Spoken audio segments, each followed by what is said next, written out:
Kama kawaida, sio? Nashukuru Mwenyezi Mungu. Mwaipaya, kumekuwa kuna mengi hivi sasa yanazungumzwa na tunashuhudia vilabu vimesafiri kwa ajili ya michezo inayofuatia, kwa maana ya kwamba tarehe 18 wote wanashuka dimbani. Young Africans, Simba Sports Club kwa mwendelezo wa ligi kuu NBC Premier League. Zidi ya yale yanayozungumzwa, watu wengi wanaotazama mchezo wa dabi ya Kariakoo pasina kutazama michezo hii ambayo inafuatia. Sio wangu unalipa kuzungumza juu ya hili. Mimi kwa swali lako ambao ulioniuliza kwamba yani utaratibu wa kwenda kufuatilia, yani vilabu vimeanza kucheza katika hizo mechi ya tarehe 18 na tarehe 22, alafu kuelekea katika mechi ya tarehe 25. Naona ndio gumzo, yani gumzo ndio limesimamia hapo, umeelewa? Lakini sasa kuna vitu ambavyo nataka yani mimi na nyinyi tuangalie. Vipi hivyo? Kwa sababu waandishi wa habari wengi zaidi baada ya kutoa kauli kama bodi ya ligi yani kutangaza kama mechi tarehe 25, waandishi wa habari wengi zaidi mmekuwa mnaizungumzia sana ile dabi kuliko kuzungumzia kwanza viashiria ambavyo vimepelekea dabi ya tarehe 15 isichezwe, umeelewa? Wengi zaidi imeingia katika ushabiki wa Juma Mwiko. Na sio siri, waandishi wa habari wengi zaidi, wachambuzi wengi, yani wote wachambuzi wa redio zote za Tanzania wengi zaidi wamekuwa katika kuelekea katika Juma Mwiko. Tunajiuliza maswali, umeelewa? Yanga walikuja katika mbele ya hadha akadai madai yao manne. Dai la kwanza walidai kwamba wanataka kamati ya masaa 72 ijiuzulu. Na kuuliza mwandishi wa habari, kwa sababu leo tutaulizana, unaniuliza mimi maswali na mimi nakuuliza maswali, ili mradi wadau wapate kitu ambacho kiko original. Kamati ya masaa 72 na imejiuzulu? Hapana. Kwa hiyo dai la Yanga limefanya nini? Sema limefeli, yani usema halijatimia. Limefeli au halijafeli? Limefeli. Dai la pili wakasema kwamba wanamtaka CEO wa bodi ya ligi ajiuzulu. CEO wa bodi ya ligi ya ligi Almas Kasongo kajiuzulu au hajajiuzulu? Amesimamishwa, usiseme kajiuzulu. Yaani nakuenda na kufundisha kazi sasa, leo unapoambia kama kujiuzulu na maana unaandika barua ya kujiuzulu. Unaposimamishwa kazi na maana unaondolewa katika kile chako kile kinakaa pembeni, kama ni uchunguzi utafanywa au idhini baadaye utarudi. Hajajiuzulu Almas Kasongo, hajajiuzulu, kasimamishwa. Wakataka dai jingine tena, nani Msia Wilfred Gidau, katibu mkuu wa TFF, na amezungumzia kwamba kwa sababu Wilfred Gidau ni katibu mkuu wa TFF, ni mtendaji wa TFF, marefari wote wanakuwa chini yake. Amejiuzulu, hajajiuzulu?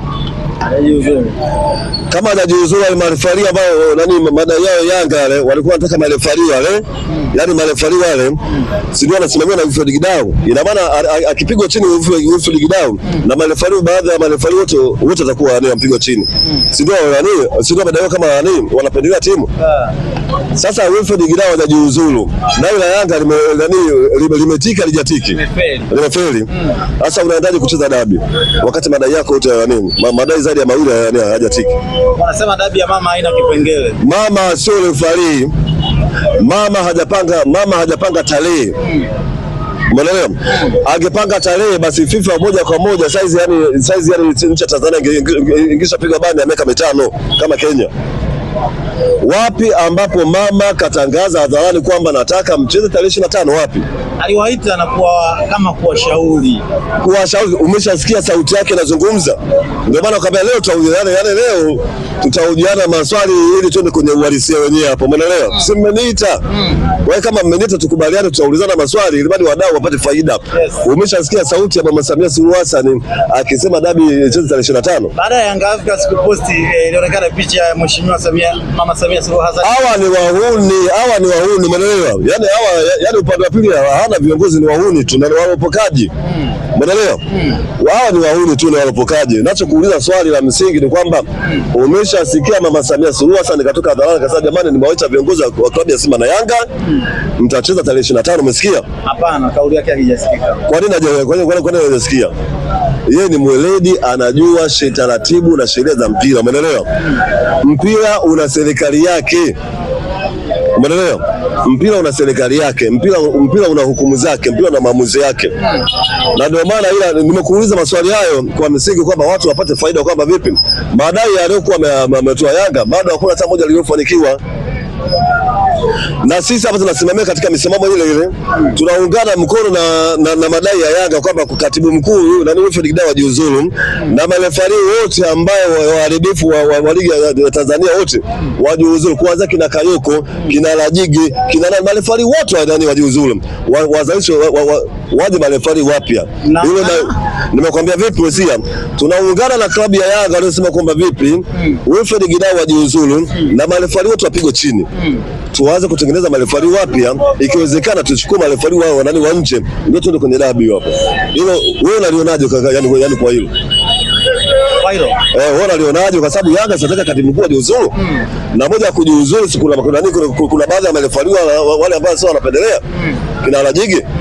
Sasa katibu mkuu hajajiuzulu, marefari wapo, dabi itasimama vipi? Wakati dai la Yanga bado alijaingia. Ni hawajui, yani hawajui chochote wanachokidai, umeelewa? Yani ndio maana mnaenda sehemu, mmeenda na mambo manne, mnakuja kukurupua jambo la tano.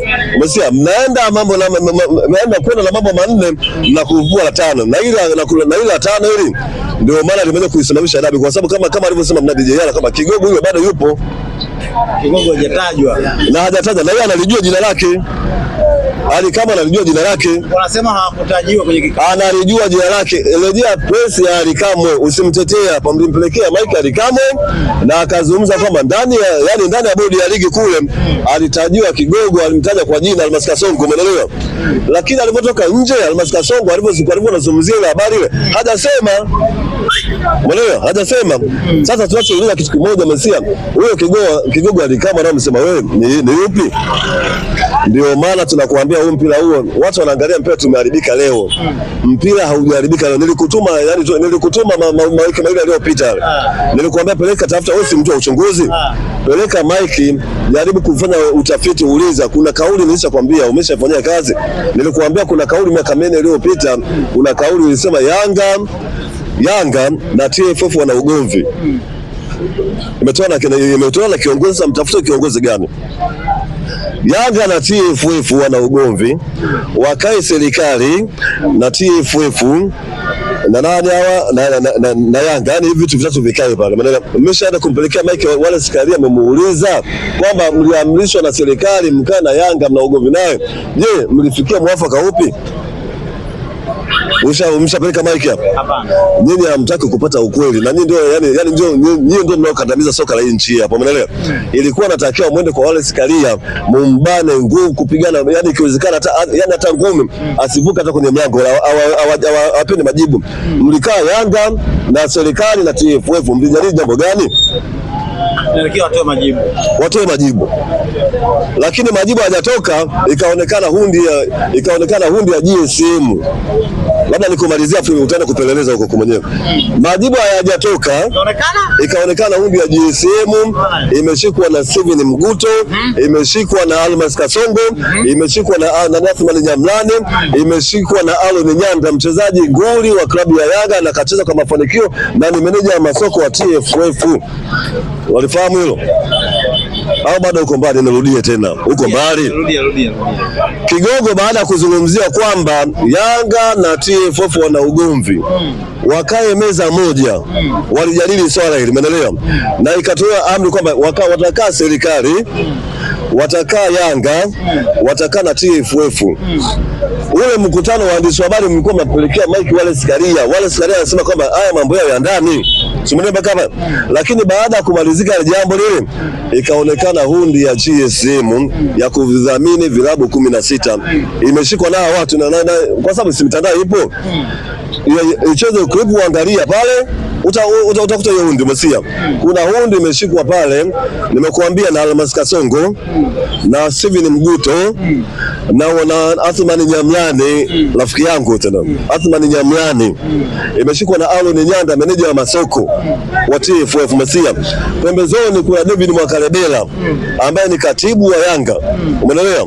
Pembezoni kuna kina Haji Manara, wapo pale kina Haji Manara ambaye alikuwa msemaji wa Yanga. Kama nashangaza hapa kuna kitu gani pale, umeelewa? Kwa sababu si wataalamu wa masuala ya mpira. Sababu si katika masuala ya mpira Malaysia tumeanza kufuatilia mpira toka 1975. Ndio maana nikukupa hata historia ya klabu ya Simba. Klabu ya Simba vile vile katika vita vya Idi Amin wenyewe ameshachangia mpaka hela, ni klabu ya Simba. Unalifahamu hiyo? Ni klabu ya mpira imechangia mpaka hela kwenye vita vya Uganda vile. Wanakuja from nowhere tu watu ambao wahuni hawajui hata mpira, waje kuharibu mpira. Hundi ile ndio ilianza kusababisha matatizo. Kwa hiyo mpira uliharibiwa miaka 4 iliyopita. Huku tunaanza kudondokea tu, umeelewa? Lakini mpira miaka 4 kwa kauli ile kusema kwamba TFF na Yanga wana ugomvi, serikali Yanga na TFF wakae meza moja. Pale ndio uharibifu wa mpira ulipoanzia pale. Na ndio maana klabu ya Simba tulipokuja Malaysia tulikuwa tunaangalia kwanza viongozi wetu wanachukua mambo gani. Baada ya kuona miaka 3 sisi hapa hatupati ubingwa, umeelewa? Tukagundua baadhi ya wachezaji wetu wamekuwa ni maduka katika upande wa pili, umeelewa? Tuliwaambisha viongozi wetu, tukapambana na sisi viongozi wetu kwamba wasafishe ile chaka lile. Baada ya kusafisha chaka, walivyotusajilia wachezaji kama kina Jana Chale Aua, tulirudi katika meza tukasemaje? Safari hii